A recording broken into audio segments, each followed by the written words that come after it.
Bonjour, monsieur Baidi Haribo, secrétaire exécutif de l'IFR, membre du bureau exécutif de l'IFR, député à l'Assemblée nationale. En ce jour à Paris, a rencontré Maka Baldé, vice-président chargé du renforcement des capacités des NFD. Au sortir de cette rencontre, ils donnent leur impression sur la situation socio-politique du Guinée. Monsieur Baidi Haribo, vous avez participé récemment au dialogue interguinéen. Qu'est-ce qui n'avait pas marché pour qu'on se retrouve à la case de départ? Ben, on ne peut pas dire que rien n'a marché. Ce qui a marché n'était pas satisfaisant. Et puis bon, c'est vrai qu'on est aujourd'hui dans l'impasse, mais nous croyons aux vertus du dialogue encore une fois, avant que vraiment nous ne puissions tout ce qui est possible pour sauver encore une fois la quiétude de nos populations. Mais pourvu que de l'autre côté aussi de la barrière, c'est-à-dire du côté de la mouvance, qui est vraiment un peu de bonne foi, dans le sens aussi d'aller vers l'objectif commun, c'est-à-dire sauver notre pays d'une situation au lendemain néfaste pour nos populations. Certes, Maka n'était pas d'accord avec moi parce que je pense que l'UFDG avait, le NFD avait une position contraire, n'est-ce pas? Bon, bonjour à tous les téléspectateurs et puis bonjour à tous. Bon, les NFD, Nouvelle Force Démocratique, avaient boycotté le dialogue tout récemment puisque nous avons constaté qu'il y a eu manquement au niveau même de l'opposition puisque au préalable, vous savez vous qui êtes de l'IFR, on avait décidé ensemble de libérer tous les détenus politiques avant qu'on commence à mener le dialogue, mais bon, tel n'a pas été le cas. Vu tout ça, nous avons dit que nous n'allons pas participer à ce dialogue tant qu'un seul militant reste emprisonné, puisque nous quand même nous constatons qu'il y avait un peu d'incohérence par rapport à cette situation. Donc les fédérations de l'extérieur élargies au bureau exécutif national et tous les membres du NFD ont décidé de ne pas participer. Nous avons fait un communiqué qui a été diffusé et puis voilà, c'est pour cette raison que nous n'avons pas participé puisqu'on a trouvé que c'était incohérent. C'était une consigne pour tous les membres de l'opposition ou c'est seulement pour les NFD? Non, c'était pas pour tous les membres de l'opposition, c'était les NFD qui avaient boycotté l'IFR. Non, attention Maka, à ce niveau il faut qu'on ramène le débat à son sens normal. C'est que certainement on n'avait pas donné toutes les informations qu'il fallait parce que le NFD, certes, je trouve que cette position était noble et courageuse.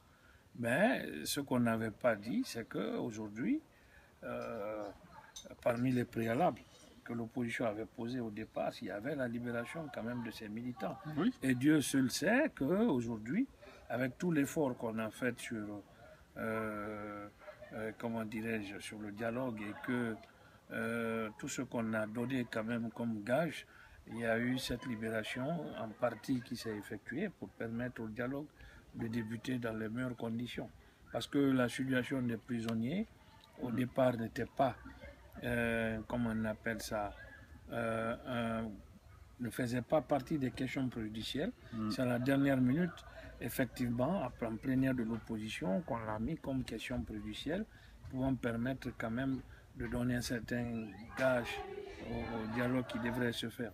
Maintenant, aujourd'hui, Dieu merci, beaucoup de prisonniers dans environ de 40 ou je crois 45. En tout cas, il y en a encore des prisonniers. Non, il ne reste pas beaucoup. Ah, c'est-à-dire ceux qui sont aujourd'hui en prison, et il semblerait que d'après ce qu'on a eu comme information, c'est des gens qui ont été pris avec des armes. Donc la situation n'était pas du tout une situation clarifiée et au niveau de la justice.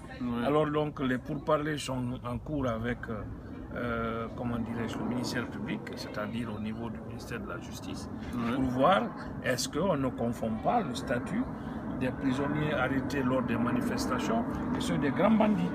Donc ce n'est pas que nous aussi au niveau de l'UFR ou au niveau de l'opposition en général, on n'a pas tenu compte de cet aspect. Les militants de l'opposition sont des militants de l'opposition et nous sommes convaincus qu'on était dans le même starting block pour que le dialogue démarre. Mais par contre, on voulait certes aller au dialogue, mais ce n'était pas n'importe quel. Mais bon, moi, à résumer ce dialogue, je trouve que ça a été presque un échec, puisque au jour d'aujourd'hui, le dialogue a été rompu et que nous constatons que même les personnes qui président ces dialogues, c'est des gens qui ont une partie prise, puisque c'est des gens qui sont mandatés par le gouvernement. Par exemple, Maître Seck Sako, qui est ministre de la Justice, garde des Sceaux, qui ne devrait pas normalement, dans les conditions normales, être le représentant de ce dialogue.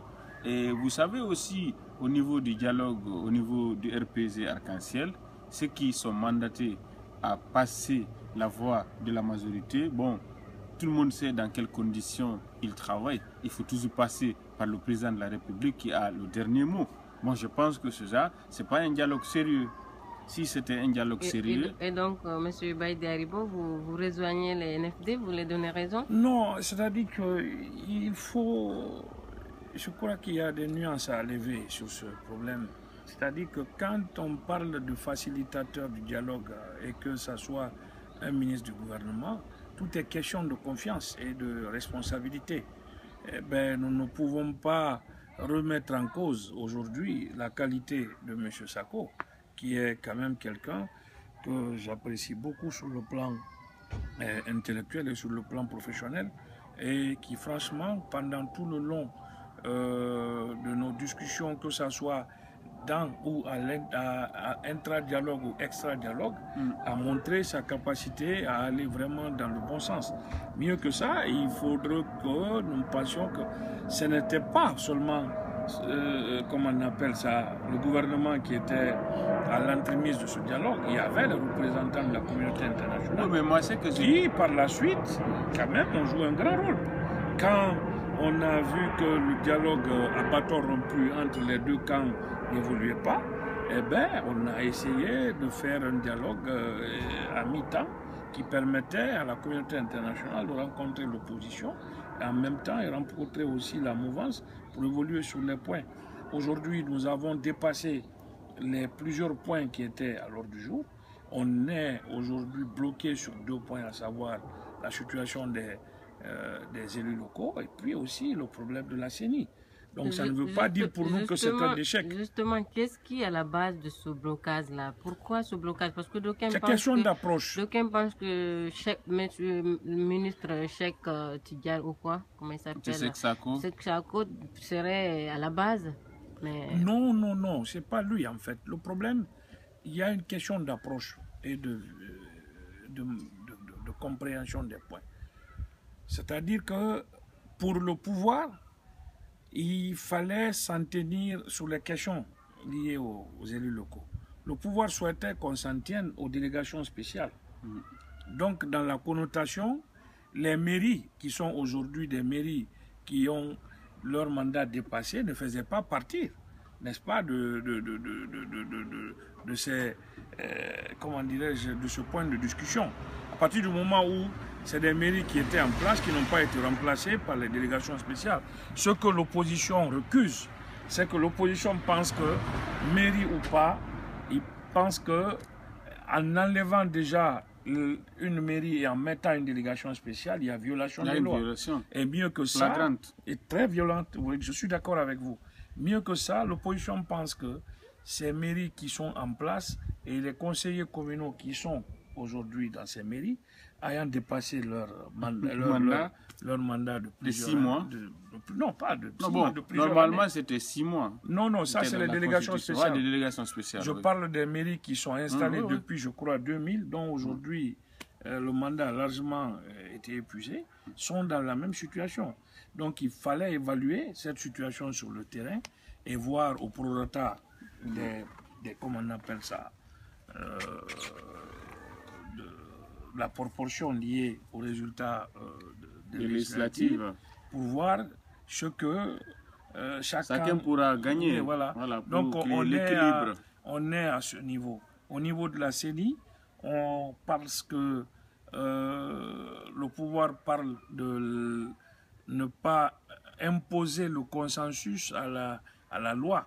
Mais cela dit, si c'est le cas, nous pensons que eh ben, il faut que le problème soit débattu au niveau de l'Assemblée dans une session extraordinaire de l'Assemblée et qui pourra vraiment régler En tout ces cas, le problème que se pose nous au niveau de NFD, Nouvelle Force Démocratique, nous pensons que déjà ces élections sont piégées, hein, puisque vous voyez... Mais ce n'est pas seulement voilà, le FNFD, voilà. Tout le monde pense, même au niveau de l'UFR. Sont piégées. À partir du moment qu'il y a eu des recensements des masses, il n'y a pas de transparence au niveau de la CENI, les commissaires qui étaient censés défendre les intérêts de l'opposition, qui ont été mandatés par l'opposition, ont changé de fusil d'épaule. Leur propre cible aujourd'hui devient les partis qui les ont mandatés d'aller les représenter respectivement. Non, mais il au ne faut niveau de la pas CENI. mettre tout le monde dans le même sac. Je pense qu'aujourd'hui, avec la situation de la CENI, c'est vrai qu'il y a le comportement très ambigu de certains commissaires, mais pas tous. Oui, mais la majeure partie. Non, pas tous, je pense honnêtement qu'il faut quand même, encore une fois, parler de cette question avec beaucoup de nuances. C'est-à-dire que à partir du moment où nos commissaires pensent que il vaut mieux jouer leur partition à l'interne que de boycotter ou vraiment de créer une crise, et que ça rapporte plus à l'opposition à travers certainement la gestion des informations que l'opposition peut avoir sur la CENI, le fichier et tout ce qui s'ensuit, c'est une très bonne chose. Mais certains pensent, je parle des extrémistes, que à partir du moment où l'opposition n'a plus confiance en cette CENI, ces commissaires devraient se retirer. Donc je pense que c'est une question aujourd'hui qu'il faut vraiment étudier et voir les pour et les contre et puis prendre une décision qui s'impose. Bon, maintenant, aujourd'hui, je suis d'accord avec vous qu'il y a un certain déséquilibre au niveau de la CENI. Mais comme il y a démission n'est pas guinéen, alors comptez-vous faire pour que vos... Non, je dis que c'est pourquoi je dis à mon ami Maka que la situation de la CENI n'est pas liée pour moi à un problème de commissariat d'abord. Il y a un principe qui est là, qui est un principe sacro-saint. C'est le principe de la parité. À partir du moment où cette parité est violée, n'existe plus, je pense qu'il y a question d'une recomposition. Pas d'une recomposition en fait, à une recomposition globale. Mais moi je pense que recomposition partielle. C'est-à-dire, quand je dis partielle, c'est-à-dire que aujourd'hui, par exemple, les partis de l'opposition qui ont rejoint la mouvance aujourd'hui ne doivent plus siéger à côté des 10 commissaires de l'opposition. Et mieux, les partis qui sont aussi de l'opposition, qui n'ont plus de commissaires, mais qui ont un poids électoral évident, comme l'UFR, doivent avoir leur représentation. Mais cela dit, on est bloqué par rapport à quelque chose qui, évidemment, il faut le voir aussi. C'est que la loi est claire sur la manière de recomposer la CENI et sur la manière de changer ou de mettre en place ou de choisir un commissaire. Moi, je pense qu'il faudrait, au bout de ce dialogue, ça peut se faire en une semaine, convoquer une session extraordinaire de l'Assemblée pour débattre de ces questions et surtout les flous. Principalement qui sont aussi dans certains points de droit qui sont contenus dans le code électoral, n'est-ce pas, qui sont vraiment des véritables, comment on appelle ça, passoires à toutes sortes de dérapages ou de tripatouillage des élections. Je pense qu'il faut ça, il faut qu'on ait une appréhension positive par rapport à nous, au NFD, on est un parti qui aspire à gouverner comme l'IFR, comme les autres partis. Mais bon, vous savez, il faut trouver des stratégies face à ce régime d'Alpha Condé. Puisque depuis que le pouvoir Condé est venu au pouvoir en 2010, franchement, lui-même, le président Alpha Condé, il a violé systématiquement plusieurs fois la Constitution qu'il a juré de protéger. Donc, il faut que l'opposition dans sa totalité essayer de trouver de nouvelles stratégies pour faire plier le régime Condé. Puisque ce régime Je vous avoue qu'il serait très difficile d'aller à des élections transparentes avec Alpha Condé. Puisque Alpha Condé voudrait coûte que coûte gagner les élections de 2015. À travers la Mamaya qui est en train de s'organiser aujourd'hui, consultation de jeunes, par-ci par-là, des mouvements de soutien.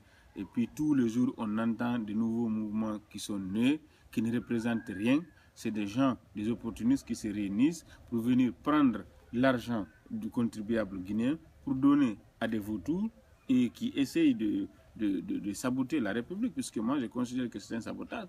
On a vu tous, vous êtes député quand même à Kaloum, vous avez vraiment votre mot à dire par rapport à cette situation de Kaloum, puisque le président de la République se trouve à Kaloum, les institutions républicaines, la majeure partie se trouve à Kaloum, la Banque centrale se trouve à Kaloum. Il y a plusieurs aspects importants qui se trouvent aujourd'hui au niveau de Kaloum. Vous, M. Baïdi, député de l'IFR, mon cher ami, vous avez quand même votre mot à dire.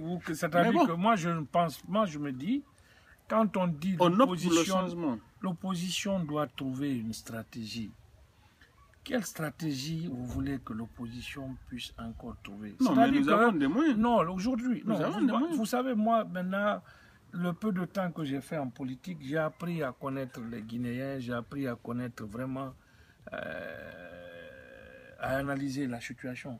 Les gens parlent, au fond, ils ont des idées à vue d'œil qui sont quand même très bien, mais le contenu n'est pas là. Oui, c'est-à-dire que j'ai un problème.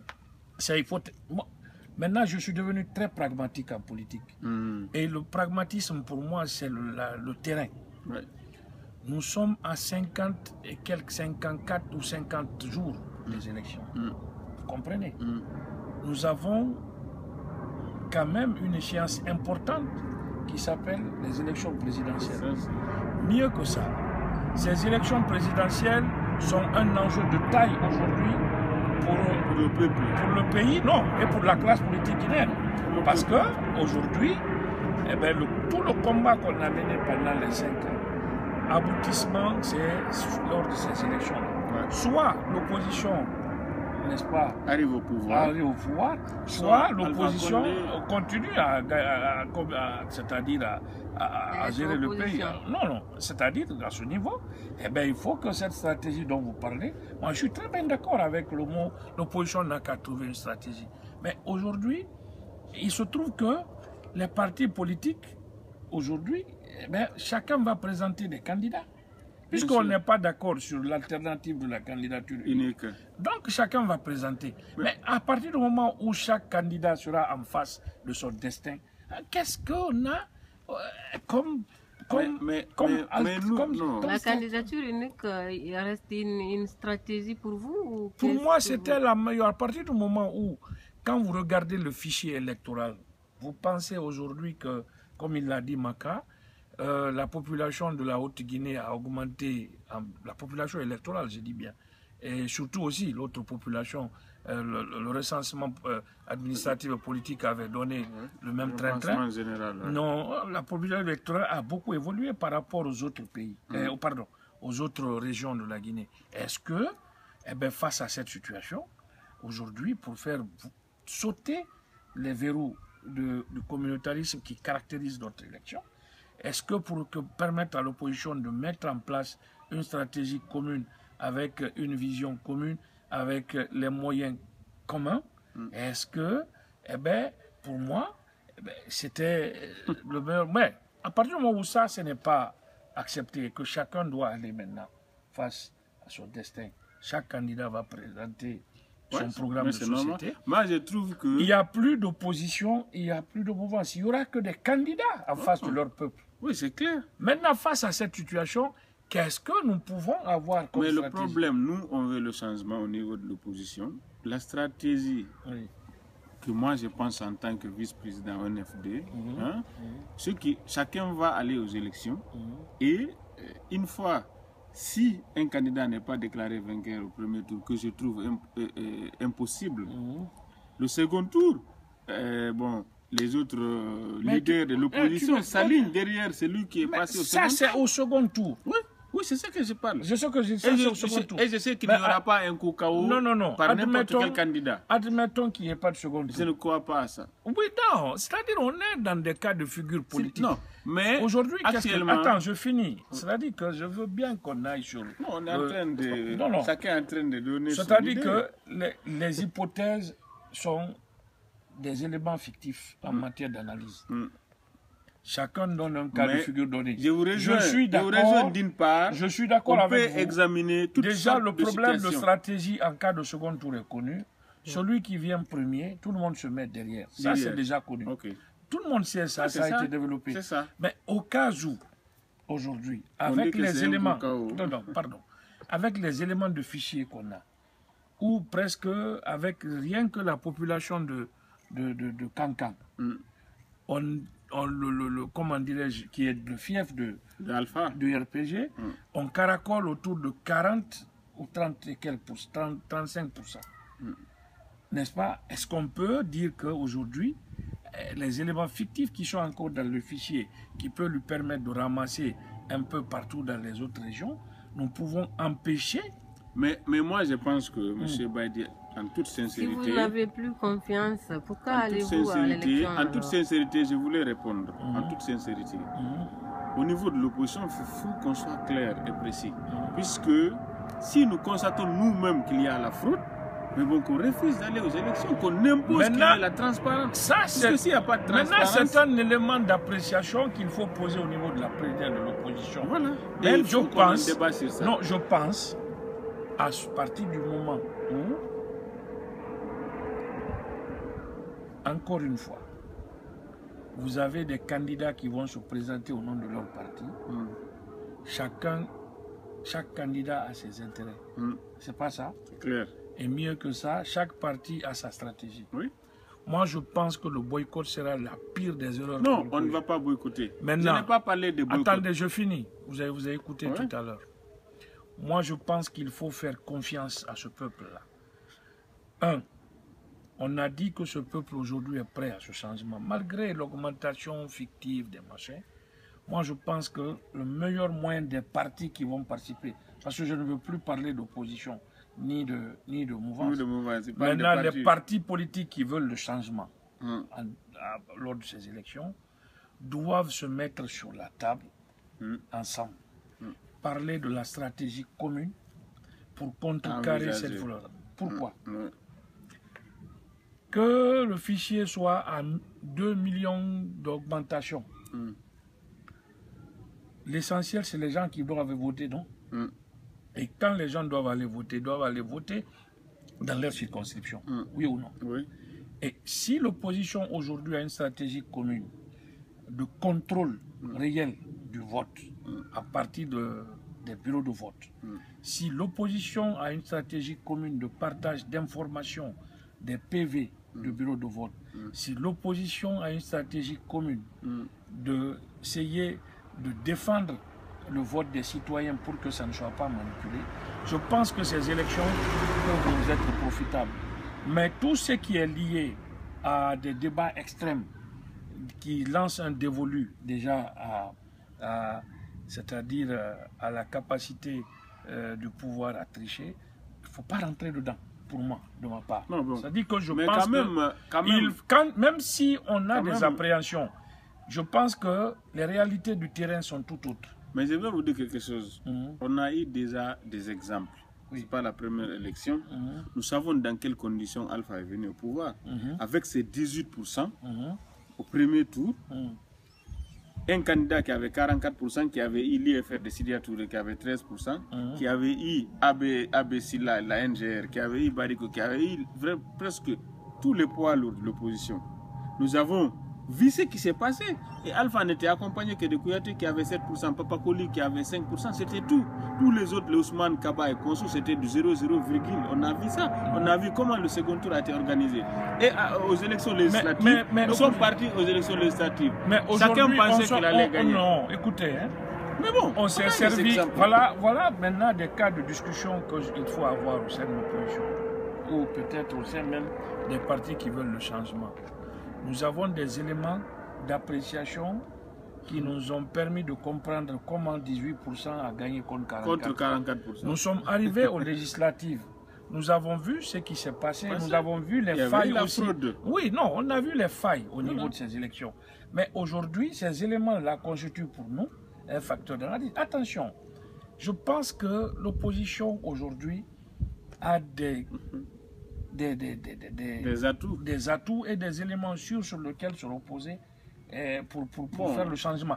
Il ne faut pas citer quelques-uns. Non, il ne faut pas avoir peur dès le départ à dire que non, Alpha va gagner ces élections si on part. Non, il ne faut pas avoir peur. Moi, je pense que je suis persuadé que, honnêtement, si on est organisé, nous pouvons créer la surprise au niveau de ces élections-là. Si nous sommes vraiment pour le changement, mais je vais vous dire maintenant, quelque chose. il faudrait que, au-delà de tout... Baïdi, je vais vous dire quelque chose. Si les élections sont transparentes, n'importe quel candidat qui se met derrière... Mais c'est là où vous commettez... Non. Mais c'est là où vous commettez les erreurs. Quel est le pouvoir en Afrique aujourd'hui qui peut vous dire qu'il organise les élections pour perdre? C'est pour cela, moi, je pense que les éléments du RPG ou de la mouvance... Le RPG n'a pas de poids électoral. En réalité, le RPG n'a pas de poids électoral. Mais c'est là où on se qui trompe. pourra permettre au RPG de gagner une élection. Non, on se trompe. Il faut qu'on soit clair. On se trompe. Non, on se trompe. Tu sais pourquoi? On ne se trompe pas. Si on se trompe, vous savez pourquoi? Comment? Un seul pouce. Je te donne un seul point. Oui. On ne se trompe pas. Non, on se trompe lourdement parce qu'on minimise l'adversaire qui est déjà puissant en face. Tu sais pourquoi? Oui. En 2010, lors des élections, Alpha n'était pas au pouvoir. Oui ou non? Oui. Deuxièmement, il avait 18%, oui ou non? Il avait 18%. Comme tu l'as dit, il a été et rejoint. D'autres même ont contesté ces 18%. Oui, d'accord. Tel que l'IFR, votre parti. Oui, je suis d'accord. Voilà. Tout ça là, c'est bon. Avec tous les éléments de 0, que tu as ajouté. 0,00. Celui qui n'était pas au pouvoir et qui avait eu, n'est-ce pas, à gérer les élections indirectement. Ouais. Quand je dis indirectement, il est arrivé au pouvoir. Tu es en face de ce monsieur encore en 2015 avec tout ce qu'il a comme pouvoir, comme atout. Tous les pouvoirs comme autorité et tu dis qu'il n'a pas de poids. Alors là, on se trompe lourdement. Non, mais et c'est là où, c'est là où on passe complètement à côté dans le combat face à Alpha. Aujourd'hui, effectivement, parce que quelque part, nous pensons que les contestations et autres aujourd'hui... Non, je finis. Je finis. Tu m'as parlé, je t'ai écouté. Si vous parlez, après je ne pouvais pas vous répondre. Non. Alpha a réel. Si vous dites Alpha n'a pas de poids électoral, les Guinéens ont besoin du changement. Mais on a parlé de son fief qui est la Haute-Guinée. Non, mais ça, c'est un poids électoral. Il n'est pas seul. Mais il n'est pas seul, la Haute-Guinée. C'est ce que je dis. Maintenant que moi, je ne veux pas qu'on s'aventure sur ça. Il ne faut pas chercher à calculer pour moi Alpha. Moi, l'opposition doit aujourd'hui calculer quelles sont ses forces, quelles sont ses faiblesses pour arriver à prouver que Alpha n'a pas de poids électoral et gagner ces élections.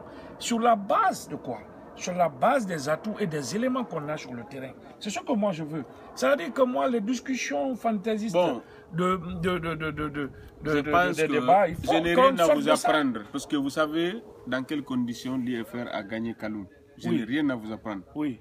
Vous avez même passé la nuit au niveau de la commune pour pouvoir préserver. Parce que le RPG avait envoyé des gens pour changer la donne. Oui, je suis d'accord. Maintenant, vous avez résisté. Voilà ce que tu veux. Mais maintenant, l'opposition doit faire un exemple comme ça, résister. Mais bien sûr, c'est ce qu'on Et il faut qu'on essaie de faire plier ce régime. Parce que ce régime, c'est un régime qui est rejeté par la majorité de la population guinéenne. C'est un régime qui est rejeté. Puisque aujourd'hui, tu ne peux pas trouver même les gens, Qu'est-ce qu'il vous reste à faire maintenant? Parce que vous avez essayé, on a compris que vous avez essayé, vous avez mené beaucoup de combats. D'accord, mais qu'est-ce qu'il vous reste à faire? C'est-à-dire que là où certains se trompent, en politique, ce n'est pas l'arithmétique. Vous comprenez? En plus, 1 n'est pas égal à 2. On a affaire à un vieux crocodile. Non, pas un vieux crocodile. On a affaire à quelqu'un qui s'y connaît très bien en politique. et pour qui, ça que j'ai dit un attends, vieux je finis, crocodile. qui s'y connaît très bien en politique, et puis mieux que ça, eh ben, quoi qu'on fasse, avec tout ce qu'on a fait pendant Mais 5 si ans, vous-même vous appréciez votre adversaire, non, ce n'est pas, non, attends, c'est pas une sorte d'appréciation, c'est que il ne faut pas, c'est-à-dire dire déjà que avec un monsieur pareil, on n'a pas, avec un chef pareil, on n'a pas affaire à Non, quelqu'un. la seule Il faut chose- reconnaître que, quoi qu'on dise, c'est un gars qui est futé en politique. Non, il faut ça, le je suis reconnaître. d'accord. Alpha, la C'est-à-dire seule chose que- qu'on peut l'attribuer, Hmm. c'est que Alpha, c'est un politicien. Ouais. Il connaît la politique. Bon, Mais la alors, gestion, quand tu as- la non. gestion, Ça, c'est la autre chose. manipulation. Maintenant, face à un président pareil, c'est pour cela que je veux qu'on donc revienne vous sur terre. acceptez qu'il vous mène en bateau. Non, non, on n'a pas dit ça à vous aussi quand même. On a dit qu'il faut remettre pied sur terre, travailler sereinement et sortir des discours de rue là. Vous comprenez? Moi, je suis loin de ces discours maintenant. Comme je vous l'ai dit au départ, pour moi maintenant, je suis très pragmatique. Et honnêtement, comme tu l'as dit tout à l'heure, en analysant les failles qui nous ont permis de gagner certaines circonscriptions, Dans les des difficultés énormes. difficultés, ces failles-là peuvent nous permettre De gagner une les élection élections présidentielle si on est Mais cela unis dit, et si on est Merci. sincère envers nous. cela dit, Puisque il faut une synergie, non seulement des candidats de l'opposition, les candidats issus de l'opposition qui veulent aller au changement ou qui vont se battre pour le changement, mieux, eh ben, à tous les niveaux du processus, il faut qu'il y ait une collaboration étroite. Maintenant, le problème est que eh ben, ceux qui pensent qu'aujourd'hui eh ben, l'élection est pliée en faveur d'Alpha se trompent énormément. Vous avez 1 minute chacun pour clôturer le débat. Honnêtement, ceux qui pensent que l'élection est déjà pliée pour Alpha se trompent. voilà, moi je vais faire ma minute. Bon, aujourd'hui, il faudrait que l'opposition se trouve de nouvelles stratégies communes pour pouvoir faire plier le régime, puisque nous constatons tous que ces élections sont déjà piégées. Et Alpha fera tout qui est de son pouvoir pour pouvoir frauder ces élections et s'imposer 5 ans. Alpha 5 ans sur la Guinée, c'est une catastrophe. Parce qu'il a fait 5 ans, il nous a envoyé que Ebola, la rougeole, la pauvreté, la malédiction. Il nous a envoyé tout, on a tout vu en Guinée. Comment on peut accepter qu'un peuple qui a commencé à aller à la Mecque à pied depuis des décennies n'arrive pas à aller pendant 2 saisons, on n'arrive pas à aller à la Mecque pour implorer le bon Dieu? Ça c'est dommage, c'est grave, c'est Alpha qui nous a envoyé ça. Et il faut que ça change. Il faut que le changement que Alpha a dit là, il faut que nous on change ça. Je ne pense même pas que les élections auront lieu, moi personnellement. Je ne parle pas au nom du parti, je parle à mon nom. Je ne pense pas que les élections auront lieu en 2015 à la date indiquée, puisqu'il y a plein de choses qui ne sont même pas encore prêtes. Donc ça, et c'est ce que je dis et ce que je réitère en tant que vice-président de NFT. Je remercie mon cher ami Baïdi Haribo. J'ai discuté franchement bien avec lui, je suis vraiment content. Et je remercie aussi tous ceux qui nous suivent sur ces antennes. Merci Maka. Mais, madame, moi les 1 minute, c'est je crois qu'il faut aller dans le bon sens. C'est-à-dire que aujourd'hui, c'est vrai, nous sommes à la croisée des chemins, mais encore une fois, il faut bien appréhender cette échéance électorale avec plus d'intelligence et de pragmatisme. Nous avons les chances de gagner ces élections. En tout cas, au niveau de l'UFR, nous avons vraiment une stratégie pour gagner ces élections. Nous sommes en train de peaufiner cette stratégie, mais nous pensons aussi que les autres partenaires de l'opposition qui veulent le changement doivent travailler de manière synergique et puis de partager les informations pour qu'ensemble nous puissions aller dans le sens du changement. Surtout, il ne faut pas boycotter ces élections. Nous avons les meilleures chances de gagner ces élections. Nous avons les meilleures chances d'apporter à notre pays le changement tant souhaité dans la paix. Et surtout, je pense encore une fois que ce dialogue qui est déjà à l'impasse doit être encore relancé par les uns et les autres pour que nous aboutissions à une conclusion qui permettront à notre pays d'aller vers des élections apaisées. Parce que quelle que soit notre position aussi, notre pays ne doit pas connaître quand même des travers qui sont des travers qui peuvent toucher un peu à sa stabilité, parce que ce qu'on ne souhaite pas. Encore une fois, en tant que Guinéen patriote, je ne me permettrai pas de traîner ma patrie dans la semelle de ma chaussure. Ça, il faut refuser. Merci. Nous avions en direct M. Marc Baldé, vice-président chargé de renforcement des capacités de l'NFD, et M. Baïdi Aribo, secrétaire exécutif du bureau et secrétaire exécutif aussi du bureau national de l'IFR. Merci. Merci.